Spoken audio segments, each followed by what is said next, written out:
जुलैला राज्यभर कृषी दिन मोठ्या उत्साहात साजरा करण्यात आला। एकीकडे शेतीमध्ये नवनव्या तंत्रज्ञानाबद्दल चर्चा होत असताना दुसरीकडे लातूर जिल्ह्यातील अंबादास पवार आणि त्यांच्या पत्नी यांनी स्वतः वखर चालवतानाचा व्हिडिओ सोशल मीडियावर व्हायरल झालाय। महाराष्ट्रातील कृषी क्षेत्राचे ही दयनीय चित्र पाहिल्यानंतर प्रत्येकाला संकोचल्यासारखं झालं। लातूर जिल्ह्यातील अहमदपूर तालुक्यातील हाडोळती हे पवार कुटुंबियांचं गाव आहे। घरी 2.5 एकर कोरडवाहू शेती, मुलीचे लग्न झाले तर मुलगा पुण्यामध्ये छोटे मोठे काम करून पोट भरतो। सून आणि नातवंड आजी आजोबांकडे असतात। घराचा चरित्र चालवावा म्हणून आजोबा अंबादास पवार आणि आजी शांताबाई पवार या स्वतः शेतामध्ये राबतात। मजुरी खर्च एवढा वाढला आहे की ट्रॅक्टरने पेरणी करणे परवडत नाही, बैल बारदाणाही घेऊ शकत नाही।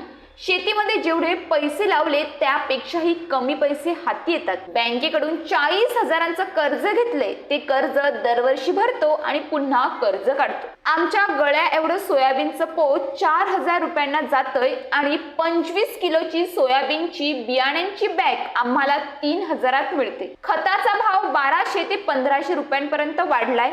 जेवढं शेतीमधून उत्पन्न निघतंय तेवढंच त्यातच लावावं लागतंय। चरितार्थ भागवण्यासाठी असं काम करावं लागतं असल्याचं आजोबा अंबादास पवार यांनी सांगितलं। आमच्याकडे जमीन आहे, पाण्याची सोय नाही, मुलगा पुण्यात जाऊन पोट भरतो, मुलगा शिकला नाही म्हणून त्याची अशी वेळ आलीये। नातवंडांवर तरीही वेळ येऊ नये म्हणून आम्ही जोपर्यंत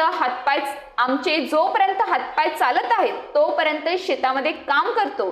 ते करण्याशिवाय आम्हाला पर्याय देखील नाही।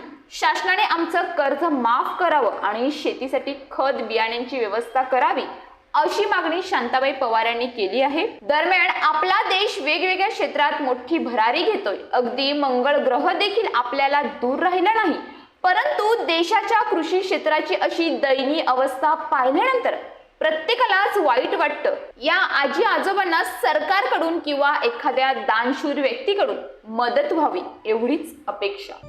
राहणार हाडोळती, आम्हाला शेत 5 एकर आहे आणि असंच आम्ही कुळ पिताव, घरीच कुळ पिताव, घरीच काढता, बैल नाही काही नाही, आम्हाला बैल परवडणारच, पैसेच नाही तर बैल कशाने घ्या। मग असं पोरगा आहे बाहेर कामाला, उगं त्यानं रोजगार करते का भागते। मग आता उगं नाताला शिकवावं, नातीला शिकवावं म्हणून आमची असं भावना आहे, आम्ही असंच करून असंच भागित आहोत। सरकारनं आम्हाला कर्ज माफ करावं, काही द्यावं, ह्याच्या पायी काय तर करावं, जरा मदत करावं असलं बघून तर। आमचे कष्ट बघून तर करावं, कष्ट का आहेत ते कुठंच असे कष्ट नाहीत कुणीच केलेलं। बरं आम्ही करता, आम्हाला टाइम आहे करायचा म्हणून करता, सरकारनं बघावं न कर।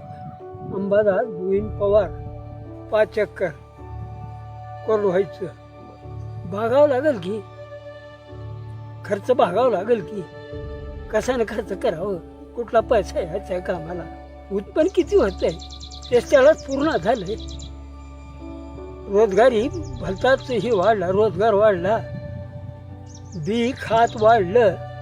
आमचं गळे इतकं पोत 4,000त चाललंय आणि 3,000 रुपयाला बॅग मिळाली आहे एक सोयाबीनची। खाताचं पोत 1200 रुपयाला मिळते। मग काय उरालंय शिल्लक माग, शेतात घातल्याला थोडं तिथं जुरून चाललंय म्हणून स्वतः बेजार होता। कर्ज काय अंजीमन तेवढा आहे 40,000, ती बी माफ होत नाही, काय नाही। वर्षा या भरताव, मुद्दल भरताव आणि उचलताव, तेच खाताव। हो, दुसरं काहीच नाही, काय पाणी नाही, काय नाही, शेतात काहीच मिळालं नाही। शासनाची कुठली मदत कुठलीच नाही, काय करावं, भागणं झाल्यावर कसं करावं कसं।